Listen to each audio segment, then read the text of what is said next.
Thank you, Kak. Nunduk dong. Kamera belakang ada apa? Bentar, Pak. Kalau semua teriak, Iya. Siap, Pak. Siap. Teman-teman.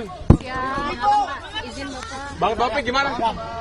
baik ya. Jadi tadi saya kumpulkan tim hukum Prabowo Gibran yang telah bekerja keras dan berhasil mendapat keputusan dari MK. Jadi saya kira prosesnya selesai. Besok saya akan menghadap ke KPU jam 10 di KPU.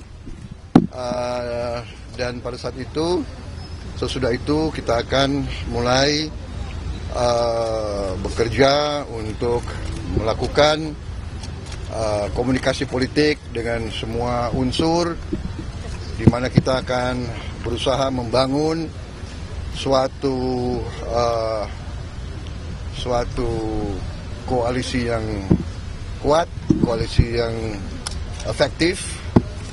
Kita sudah selesai pertandingan, sudah ada keputusan, rakyat sudah sekarang berharap, menuntut semuanya untuk bersatu, bekerja untuk kepentingan bangsa dan rakyat. Saya kira itu, ya. Jadi saya kira demikian tadi saya kumpulkan semua tim hukum. Saya ucapkan terima kasih. Tadi Mas Gibran ada, tokoh-tokoh hukum kita ada semuanya, dan besok kita ke KPU jam 10. Oke? Terima kasih ya. Terima kasih. Ya. Terima kasih, sehat-sehat ya, Pak.